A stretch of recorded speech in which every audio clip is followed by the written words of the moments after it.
Hi Marcus, good to see you. How are you? Okay, yeah, good. There's been a big gap between the end of the season and where we are now. Okay, you've had the FA Cup final in between, which changed it a little bit for you. But I wonder how you've managed that time. Have you had a break yourself? And then has it been difficult to get back into training and prepare for 2 games? How does that work for you? No, I think, we've done it before, so I think you get used to doing it, and especially after this season, it's been a long season, so I think everyone needed the period to, shut down, enjoy times with their friends and family. But yeah, when it's time to come back, I think everyone's focus has been good. So yeah, we're just, as always, we're looking forward to the games. With the World Cup uniquely in the winter, it has been an extraordinary long season for you, and Gareth Southgate is adamant that these 2 games are vital for building the kind of squad cohesion and preparing for next summer. Is that a difficult message to get through to the players because of the long season you've had? No, not really. I think at the end of the day, everyone's winners, so whatever game we're playing and whoever it's for, whether it's for a club or country, we're going to want to win anyway, so that means preparing, right, and I think he expects that from us because we've shown that that's how we are as a group, so yeah, he's obviously told us they're important games, and I think that's important as well because there's some new players in the squad. But yeah, I think for the players, I think the situation's clear. We want to go and put in 2 good performances and get 2 wins. I want to take you back to March because you've had some relatively minor injuries that have disrupted your plans with England and the amount you've been able to be involved with the England squad recently. And in March, you were criticised by some for withdrawing from the squad and then being photographed in New York on a holiday. Now, important to say that Southgate totally supported you at the time, had absolutely no problem with it. He's the manager. But I just wondered how you felt about it, that your commitment to England was being questioned at the time. I didn't see it, to be honest with you. I didn't see it until I got home. But yeah, obviously I need time to switch off and recover. So yeah, I took a short trip, 4 days, and then went back to do rehab and just try and get ready for as soon as possible. And these injuries you can't predict when they're going to happen. Thankfully, I have very few like muscle strains and them type of injuries, but occasionally you do get impact injuries, and the majority of my injuries have been that. I just wonder whether that criticism of you, people questioning your commitment to playing for your country, though, does that hurt? That must really hurt. Honestly, it doesn't. I know that I'm committed to it 100%. So, people are going to say what they're going to say. It don't really bother me. Okay, good man. We've got some England teammates of yours that are joining up later on this evening. We're not quite sure what sort of state they're going to be in, physically and emotionally, shall we say. But it's an extraordinary achievement that they've done, and they are your England teammates, but they're very clearly probably your biggest club rivals as well. So I wonder how that feels from your perspective when you see your home, Manchester, painted blue. To be honest, it's not nice, but at the same time, it's football. The best team that's consistently playing the best football is going to win the most trophies, and they've managed to win 3 this year, and well done to them. And obviously we just move on now, and it's up to them to keep it up, and it's up to the rest of us to try and catch them up. Does it give you extra motivation? Yeah, 100%. And look, it's that time of year when the issue of player contracts and transfers is absolutely rife, and I'm desperate to ask you about your contract situation at Old Trafford, but the chap next to you is going to leap all over me if I do and probably kick me out of the room. So instead I'm going to ask you about the transfer speculation about some of your England teammates, because you look out there today, Jude Bellingham, Declan Rice, James Maddison, Harry Maguire, Calvin Phillips, Harry Kane, the captain, all being linked with summer moves, and a lot of those moves are credible. It's not just pie in the sky gossip. What's that like for the players? Is that difficult, and can it cause a distraction? No, I think the players it's not the first time that this has happened. And, every time it has happened, every player's just been committed to England whilst they've been here, and that's what you have to do. You have to try and leave behind what's happening in your club career. Yeah, there'll be people doing stuff maybe. I don't know, I've not spoke to anyone about it, but I don't think here's the time or place to do that. Because, you know, like I said, the players are just focused on, firstly, their game against Malta and then the second game. So, you know, they're fully committed to winning them games. Top man, thank you. Alex. Hi Marcus, you've had a good season, 30 goals, came into form during the World Cup. Do you think that period helped kickstart your form and your season? Possibly, you know, I just tried to keep working hard. I've been working hard from the beginning of the season. We didn't start the season that well. But I think as the team improved, I improved, and, you know, that's credit to my teammates, because, you know, as a forward, the only thing you can do is make runs, and, you know, it's up to your teammates to be able to find the passes and make your runs count. And, you know, I have some fantastic teammates that have extraordinary capabilities, and yeah, it's a big thanks to them. As you said, the season's been very long. I think the fixtures come out this week. Has there been any point of this season you've spoken to players that maybe the calendar needs to be looked at, and how have you found it? To be honest, I think that's evident.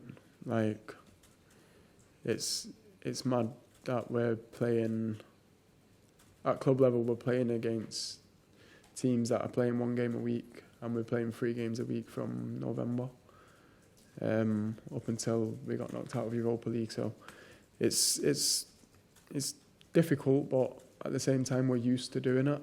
But I don't think it's right. What would you like to see changed? I don't know. I'm not the one that's supposed to have the answers. Is it something you've spoken about with other players, about the amount of games? Like you say, you've done it for a long time, since November. Have you had those conversations about, like, more injuries, or something that you've experienced? Not this season, but I think in the earlier stages of my career, I just couldn't make sense of it. You know, if one team's, I know some managers have spoke out about it,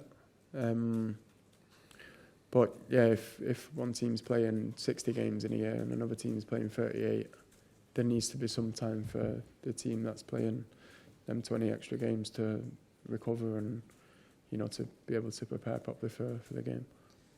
In this England squad, there's lots of attacking talent, and particularly in this squad, a lot of players in that position that are in good form. Do you think you're in a good position now to cement yourself as one of the first names on the team sheet? To be honest, we're all here together, and I think we've enjoyed training together. As always, really, it's nothing different. We always enjoy our time here, and we always manage to score a lot of goals there, so it's always fun to play. Thanks. Thanks, Alex. Ian Dennis. Hi, Marcus. I've got a light-hearted question, first of all, to begin with. I don't know if you've had any contact with the City players yet, but have you thought about what you're going to say to them when you do see them as a Red? Not really, just congratulations. You know, it's like I said before, it's football, and the most consistent team's going to win the most trophies, and it's nothing new. You know, you look at Barcelona years ago, Real Madrid, they're consistently the best teams, so they're going to win trophies. But the impact that it could have for England, regardless whether it be Manchester City, Manchester United, Liverpool, West Ham, the one thing that strikes me, and you were involved in Gareth Southgate's first game, which was actually against Malta in 2016, the one thing that strikes me now is that the English players are starting to win at club level. How have you, or what have you noticed regarding the mentality and how that could impact the dressing room for England? I think it's a massive positive. We've got players that have experienced like massive occasions, and it's only gonna help us as a nation to hopefully be able to get over the line in a major tournament. And from a personal point of view, I heard you saying that you're mature now, or you've matured. What was the trigger point for you with that? Because it's not like you're a veteran, you're still only a young man, you're 25. When did you find that maturity? I don't think it's about age, to be honest. I think it's just about experiences. I don't know how many games I've played in total, but probably close to 400, something like that. So that's a lot of football matches and a lot of different experiences that I've managed to get through and learn from. So yeah, for me, it's not about how old you are. It's just about the experience that you've gone through. And like you just mentioned, there's a lot of players here that have experienced the biggest occasions, and I think it's massive for us. I didn't know if it was because of your charity work and your work away from the field, if that's maybe helped as well. In a sense, but see, everyone speaks about the charity work. That's just the first bit of charity work that I allowed people to have info on. Yeah. So I've been doing charity work since I was 18, but this one was a little bit different because to make a change we needed other people on board, and I felt like we had to speak out about it in order to get that, so that's what I did. Thanks, Ian. Any other questions in this section? Okay, just take one from Matt. Hi, Marcus. So you spoke about how it's not in your hands as players to make a difference and to make those changes as far as the kind of structure of the game is concerned, and the amount of time that you have off. But as you've shown with your charity work, but also as you've shown with kind of united action amongst all the captains and the leading players, as happened over COVID, there is power with the players. So you want to play for England. That's kind of obvious. You want to play for Manchester United, not to miss a game, but there's only so much of you, so far you can stretch. So are we getting to a point now where the players might need to come together to have those conversations? Like I said before, the players are going to push ourselves to the absolute limits, and I did say it's nothing new, so it's not a complaint or a dig. I'm just giving you my honest opinion, and I don't think it's correct.